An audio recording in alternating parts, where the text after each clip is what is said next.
আসসালামু আলাইকুম viewers, welcome to my channel. আমি কাউসারা নুপুর আজ নিয়ে এসেছি একেবারে পারফেক্টভাবে কিভাবে ছানা দিয়ে রসমালাই তৈরি করতে হবে তার একটা সহজ ভিডিও। আমার চ্যানেলে দেখবেন যে রসমঞ্জুরির একটা ভিডিও রয়েছে। রসমঞ্জুরি আর রসমালাই কিন্তু এক না। আমি আজকে দেখাবো আপনাদেরকে রসমালাই তৈরি করে, আর এই রসমালাইয়ের মিষ্টিটা যে কতটা সফট হবে সেটা আমি আপনাদেরকে দেখিয়ে দিচ্ছি। দেখুন, এটা এভাবে করে কাটছি, এটা কিন্তু একেবারে পারফেক্ট। এর ভিতরটা দেখেছেন?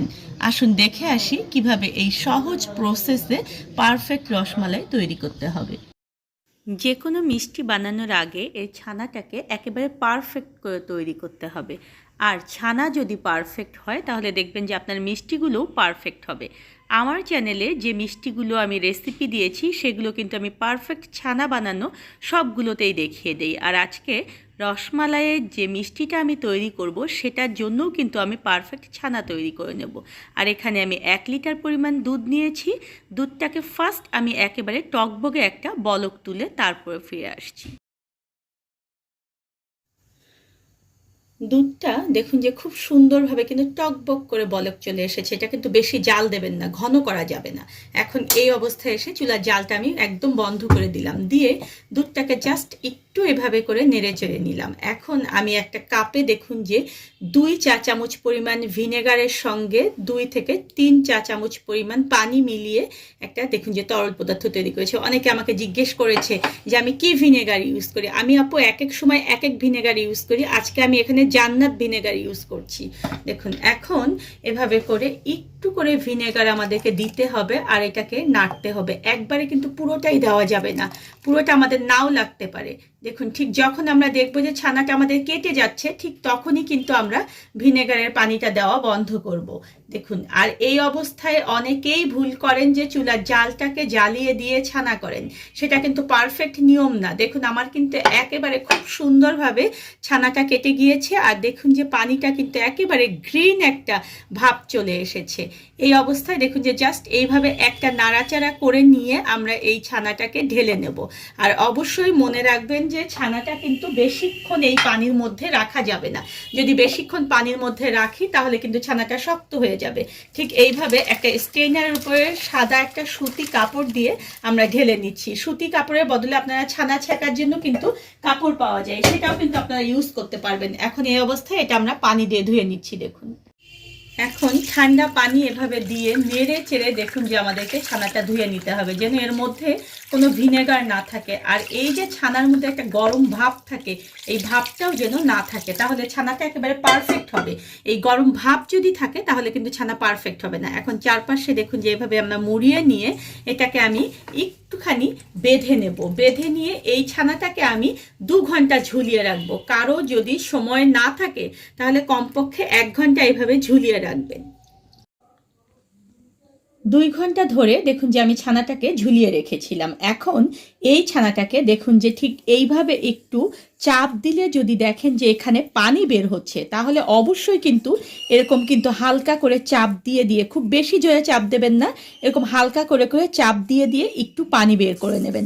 অনেকেই এটা বুঝতে পারেন না, ভাবেন যে ছানাটাকে ঝুলিয়ে রাখার পরে মনে হয় আর চাপাচাপি করতে হবে না।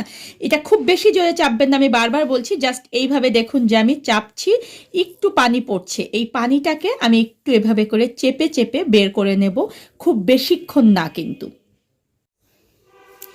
দেখুন যে একটু চেপে নিলাম, এটা কিন্তু আর পানি বের হচ্ছে না, মানে আমার ছানায় কিন্তু আর পানি নেই।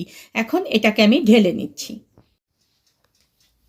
ছানাটাকে দেখুন যে আমি নামিয়ে নিলাম। এটা কিন্তু এত সুন্দর ঝুরঝুরা হয়েছে। আর আমার সব মিষ্টির রেসিপিগুলোতে আমি যেটা বলে থাকি যে ছানা পারফেক্ট কিভাবে হবে বুঝবেন। দেখুন যে এভাবে করে আঙুলে নিলে দেখুন যে একদম খুব সুন্দরভাবে মিহি হয়ে যাচ্ছে। যদি এটা বেশি ভেজা থাকতো তাহলে একটা প্যাচপ্যাচে ভাব থাকতো, আবার যদি ড্রাই হতো তাহলে আঙুলে এভাবে লেগে থাকতো না।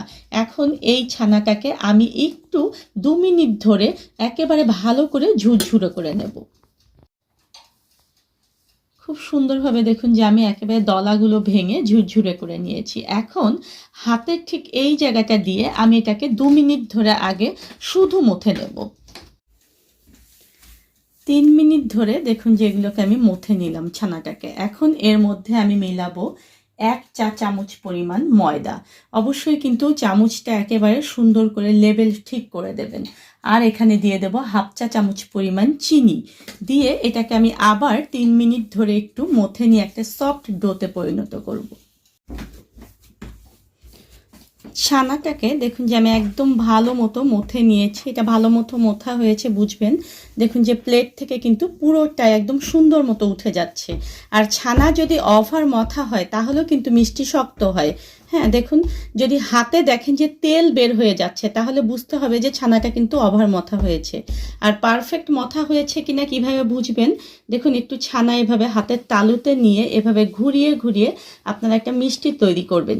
যদি দেখেন যে মিষ্টির গাটা একদম সুন্দর পারফেক্টভাবে একেবারে কোনো ক্র্যাক নেই তাহলে বুঝতে হবে যে মিষ্টিটা একেবারে ছানাটা মথা পারফেক্ট হয়েছে, এটা একদম পারফেক্ট মিষ্টি হবে। এখন দেখুন যে আমার ছানাটা কিন্তু মথা শেষ হয়ে গিয়েছে। আমি এই ছানাটা দিয়ে এভাবে করে লম্বা করে একটা রোলের মতো বানিয়ে নিচ্ছি। নিয়ে সেখান থেকে আমি ছোট ছোট করে লেচি কেটে নেব। এটা ঠিক আপনি কতটা মিষ্টি বানাতে চান তার উপরে নির্ভর করবে এবং মিষ্টির সাইজটা আপনি কত বড় চান সেটাও নির্ভর করবে। আমার চ্যানেলে দেখবেন যে রসমঞ্জুরের একটা ভিডিও রয়েছে। রসমঞ্জুরের মিষ্টিগুলো একটু সাইজে ছোট হবে এবং ওর মালাইটা কিন্তু একটু পাতলা হবে। আর রসমালাইয়ের মিষ্টিগুলো সাইজে একটু বড় হবে আর মালাইটা একটু ঘন হবে। তাই এখান থেকে আমি মোট 30 থেকে 35টার মতো লেচি কেটে নিচ্ছি। সবগুলো লেচি কেটে নেওয়ার পরে একটা লেচি আমি এভাবে হাতের তালুতে নিয়ে প্রথমে দেখুন একটু চেপে চেপে এভাবে আমি ঘুরিয়ে নিচ্ছি। এটা কিন্তু প্রথম অবস্থায় একটু চেপে নিতে হবে, এটা মনে রাখবেন। তারপর দেখুন যে এরকম একটু গোলের মতো করে এটাকে আমি একটা লম্বাটে শেপ দিয়ে দিচ্ছি। আপনারা ঠিক আমি বারবার বলেছি ঠিক যত বড় মিষ্টিটা আপনাদের ইচ্ছে হবে করার ঠিক তত বড়ই করবেন, কোনো সমস্যা নেই। আর এটা কিন্তু একটু গাটা দেখবেন যে যেন মসৃণ হয়। ঠিক এইভাবে করে আমি সবগুলো মিষ্টি প্রথমে এভাবে হাতের তালুতে একটু ঘুরিয়ে নিচ্ছি। নিয়ে এটাকে একটা লম্বাটে দেখুন যে শেপ দিচ্ছি। চেষ্টা করবেন একটু মিষ্টিগুলো যেন সব এক সমান হয়। ছোট ছোট মিষ্টিগুলো অনেকগুলো হয়, এগুলো বানাতে কিন্তু একটু সময় লাগে। তাই মিষ্টিগুলো যখন দেখুন যে এরকম আমার অর্ধেকের মতো বানানো হয়ে যাবে তখন আমি শিরা উঠাতে যাব, যাতে করে এই মিষ্টিগুলো বাকিগুলো বানাতে বানাতেই আমার শিরাটা সুন্দর বলক চলে আসে। শিরা করার জন্য দেখুন যে আমি একটা হাঁড়ি নিয়েছি, সেখানে আমি মেজারমেন্ট কাপ দিয়ে 1 কাপ পরিমাণ চিনি দিয়ে দিচ্ছি। আর এই 1 কাপ চিনির জন্য পানির পরিমাপ হচ্ছে 3 কাপ পরিমাণ।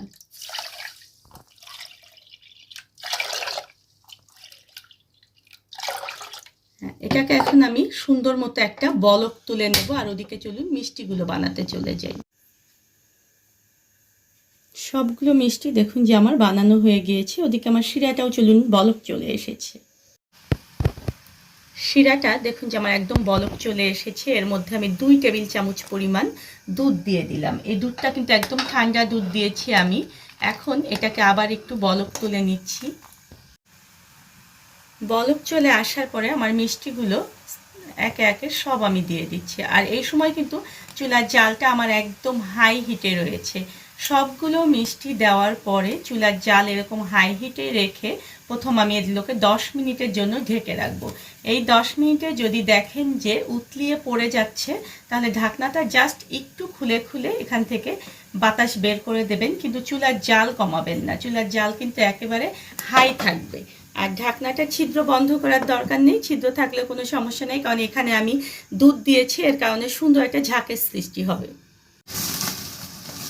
10 মিনিট পরে দেখুন যে আমি ঢাকনাটা সরিয়ে নিলাম। এর মধ্যে কিন্তু আমি বারবার ঢাকনাটাকে সরাচ্ছিলাম, নইলে কিন্তু ঝাঁকটা পড়ে যাচ্ছিল।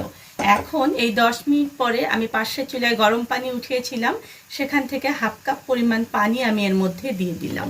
আর এই সময় চুলার জালটাকে আমি একটু কমিয়ে দেব, মানে মাঝারি যে একটু বেশি হবে সেটা করে দিয়ে আবার এটাকে আমি 5 মিনিট ধরে রান্না করব। মোট 15 মিনিট আমি এটাকে জাল করে নিয়েছি। আমার কিন্তু একেবারে শেষ, আমি চুলার জাল বন্ধ করে দিলাম। এই শেষ পর্যায়ে এসে আবার 1/2 কাপ পরিমাণ পানি আমি এখানে দিয়ে দিচ্ছি, যাতে করে এই শিরাটা পাতলা হয় আর এই মিষ্টিটা যাতে শক্ত না হয়, এই কারণে। এখন এটাকে আমি ঠান্ডা হতে দিয়ে এর মালাইটা তৈরি করতে চলে যাব। মালাই করার জন্য দেখুন যে এখানে আমি 1 লিটার পরিমাণ দুধ নিয়ে নিয়েছি। এই 1 লিটার দুধকে আমি আগে জাল করব 10 মিনিট ধরে, করে এটাকে একটু আমি কমিয়ে নেব। 10 মিনিট ধরে দেখুন যে আমি জোর আছে দুধটাকে জাল করে নিয়েছি। এখন চুলার জালটা একটু কমিয়ে দেব আমি, দিয়ে 1/4 কাপ পরিমাণ গুঁড়ো দুধ আমি এর মধ্যে মিলিয়ে দিচ্ছি। আর এখানে আমি চিনি ব্যবহার করব 2 টেবিল চামচ পরিমাণ। আপনারা যদি কেউ বেশি মিষ্টি খেতে চান তাহলে সেক্ষেত্রে বেশি চিনিটা ব্যবহার করবেন।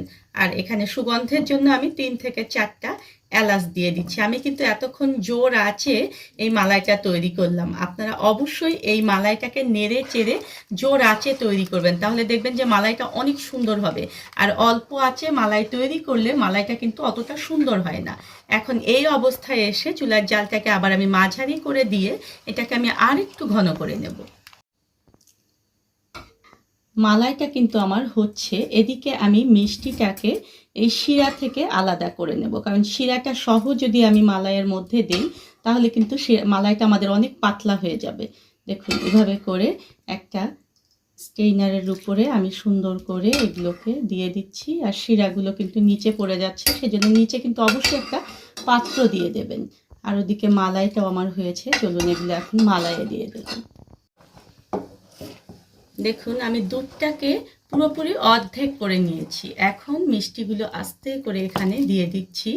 আর জাস্ট একটা আমি এখানে বলক তুলে নেব। খুব বেশি কিন্তু এই মিষ্টিটা দেওয়ার পরে জাল দেওয়া যাবে না। দেখুন জাস্ট একটা বলক, আমি এটা স্কিপ করব না, আমি আপনাদেরকে পুরোপুরি সরাসরি দেখাচ্ছি। জোর আছে, জাস্ট এটাকে আমি একটা বলক তুলে নেব। দেখেছেন একদম একটা টকবগে বলক চলে এসেছে। আর মিষ্টিগুলো পারফেক্ট হয়েছে কিনা বুঝতে পারছেন? দেখুন একবারে মালাইয়ের মধ্যে কিন্তু মিষ্টিগুলো ডুবে রয়েছে। আর অনেকেই এই ভুলটা করে যে এই যে মালাইয়ে দেওয়ার পরে মিষ্টিগুলোকে অনেকক্ষণ জাল করে। এই ভুলটা করার কারণে সবাই যে বলে যে রসমালাইয়ের মধ্যে মিষ্টি দেওয়ার পরে আমাদের মিষ্টিটা শক্ত হয়ে যায়, এই কারণেই কিন্তু শক্ত হয়ে যায়। এখন ঠিক এইভাবে করে স্বাভাবিক তাপমাত্রায় এটাকে আমি সারা রাতের জন্য রেখে দেব। পরে সকালে উঠে আমি আপনাদেরকে দেখাবো যে আমার রসমালাইটা কতটা পারফেক্ট হয়েছে। সারা রাত দেখুন যে আমি রসমালাইগুলোকে মালাইয়ের মধ্যে ভিজিয়ে রেখেছিলাম। দেখেছেন এগুলো কতটা পারফেক্ট হয়েছে। আর ঠিক এইভাবে করে রসমালাই বানালে আপনাদের রসমালাইগুলো কিন্তু দোকানের রসমালাইয়ের চেয়েও অনেক অনেক মজা হবে। ভিতরে যে মালাই আমি এলাচগুলো দিয়েছিলাম সেই এলাচগুলো তুলে আপনারা পরিবেশন করবেন। দেখেছেন কত সহজেই হয়ে গেল রসমালাই ঘরে। ধন্যবাদ সবাইকে আমার সঙ্গে থাকার জন্য। আর আমার পরবর্তীতে আরও নতুন কোনো ভিডিও পেতে হলে প্লিজ আমার চ্যানেলটা সাবস্ক্রাইব করবেন।